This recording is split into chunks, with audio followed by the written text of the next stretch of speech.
Hema committee report പരിഗണിച്ച ഹൈക്കോടതി സർക്കാരിനെതിരെ രൂക്ഷ വിമർശനമാണ് നടത്തിയത്. സർക്കാർ നിഷ്ക്രിയത്വം കാണിച്ചെന്ന് കോടതി കുറ്റപ്പെടുത്തി. 2021 റിപ്പോർട്ട് DGPക്ക് കൈമാറിയത്. എന്നിട്ടും നടപടിയെടുക്കാത്തത് എന്തുകൊണ്ട്? ഹേമ കമ്മിറ്റി റിപ്പോർട്ടിന്റെ പൂർണ്ണരൂപം പ്രത്യേക അന്വേഷണ സംഘത്തിന് കൈമാറണം. റിപ്പോർട്ടിലെ വിവരങ്ങൾ പരിശോധിച്ച് കേസെടുക്കേണ്ട കാര്യങ്ങളുണ്ടെങ്കിൽ മുന്നോട്ടു പോകണമെന്നും ജസ്റ്റിസുമാരായ AK ജയശങ്കരൻ നമ്പ്യാർ, CS സുധ എന്നിവരടങ്ങിയ ബെഞ്ച് വ്യക്തമാക്കി. 2 ആഴ്ച കഴിഞ്ഞ് കേസ് വീണ്ടും പരിഗണിക്കുമ്പോൾ ഇതിന്മേലുള്ള റിപ്പോർട്ട് സമർപ്പിക്കണം. അതോടൊപ്പം ഇതിൽ എന്തൊക്കെ നടപടികൾ സ്വീകരിക്കുമെന്ന് സർക്കാരും വ്യക്തമായ റിപ്പോർട്ട് സമർപ്പിക്കണം. റിപ്പോർട്ടുമായി ബന്ധപ്പെട്ട് വരുന്ന കുറ്റകൃത്യങ്ങളെക്കുറിച്ച് പ്രത്യേക അന്വേഷണ സംഘം പരിശോധിക്കണം. പരാതിക്കാരിക്ക് കേസുമായി മുന്നോട്ടു പോകേണ്ടെങ്കിൽ അതും മാനിക്കണം. റിപ്പോർട്ടിലെ രഹസ്യ സ്വഭാവം നിലനിർത്തി വേണം അന്വേഷണം. പരാതി നൽകിയവർക്കും ഇരകൾക്കും സമ്മർദ്ദമുണ്ടാക്കരുത്. അവരുടെ സ്വകാര്യത പൂർണ്ണമായും നിലനിർത്തണം. പ്രത്യേക അന്വേഷണ സംഘത്തിന്റെ ഭാഗത്തുനിന്ന് തിടുക്കപ്പെട്ട് നടപടികൾ പാടില്ല.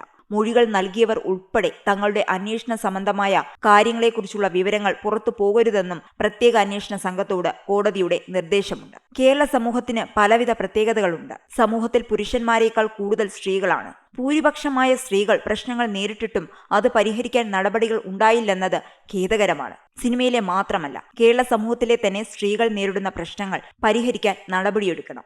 എന്തുകൊണ്ട് സർക്കാർ നിഷ്ക്രിയത്വം പാലിച്ചു, നിശബ്ദത പാലിച്ചു? സർക്കാരിന്റെ ഭാഗത്തുനിന്നുണ്ടായത് ഭയപ്പെടുത്തുന്ന നിഷ്ക്രിയത്വമാണെന്നും കോടതി പറയുന്നു. 3 വർഷം സർക്കാർ നടപടിയെടുത്തില്ല എന്നുള്ളത് ആശ്ചര്യമുളവാക്കുന്നു.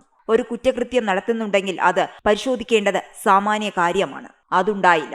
റിപ്പോർട്ടിൽ പീഡനം, പ്രായപൂർത്തിയാകാത്തവർക്കെതിരെയുള്ള വകുപ്പുകൾ ഉൾപ്പെടുന്ന കേസുകൾ രജിസ്റ്റർ ചെയ്യാനുള്ള കാര്യങ്ങളുണ്ട്. അപ്പോൾ കേസെടുക്കാനുള്ള സാഹചര്യമില്ലെന്ന സർക്കാർ നിലപാട് എന്തുകൊണ്ടാണെന്നും കോടതി ചോദിച്ചു. സിനിമാ മേഖലയിലെ പ്രശ്നങ്ങൾ പഠിക്കാനാണ് കമ്മിറ്റി വെച്ചത്. റിപ്പോർട്ടിൽ പരാതിക്കാരെക്കുറിച്ചോ പരാതി എന്തെന്നോ ഇല്ലെന്നായിരുന്നു സർക്കാർ വാദിച്ചത്. റിപ്പോർട്ടിൽ പറയുന്ന ശുപാർശകൾ നടപ്പാക്കാനുള്ള നടപടികൾ സർക്കാർ സ്വീകരിച്ചു തുടങ്ങിയിരുന്നെന്നും കോടതിയെ അറിയിച്ചു. 2023 സിനിമാ നയം രൂപീകരിക്കാനുള്ള കാര്യങ്ങളും ആരംഭിച്ചിരുന്നെന്ന് സർക്കാർ കോടതിയോട് പറഞ്ഞു. എന്നാൽ ഒരു റിപ്പോർട്ട് കയ്യിൽ കിട്ടിയിട്ട് 4 വർഷം എന്തു ചെയ്യുകയായിരുന്നു എന്ന് കോടതി ചോദിച്ചു. ഏതൊരു വിഷയത്തിലും എത്രയും പെട്ടെന്ന് നടപടികൾ ഉണ്ടാകണം. ഒരു പരാതിയുമായി പോലീസിനെ സമീപിച്ചാൽ 4 വർഷം കഴിഞ്ഞാണോ FIR രജിസ്റ്റർ ചെയ്യുക?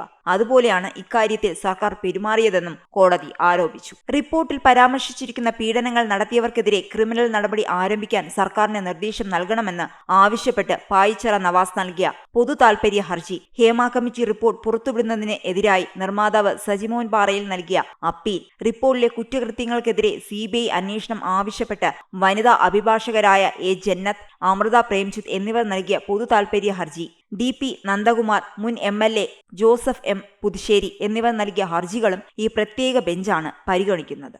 അന്വേഷണം വേണമെന്ന ഹർജിയിൽ കക്ഷി ചേരാൻ നടി രഞ്ജിനി അനുമതി തേടിയിട്ടുണ്ട്. പ്രത്യേക ഡിവിഷൻ ബെഞ്ചിന് മുമ്പാകെ അനുബന്ധ രേഖകളടക്കം ഹേമ കമ്മിറ്റി റിപ്പോർട്ടിന്റെ പൂർണ്ണമായ പകർപ്പാണ് മുദ്രവച്ച കവറിൽ സർക്കാർ കോടതിക്ക് കൈമാറിയത്.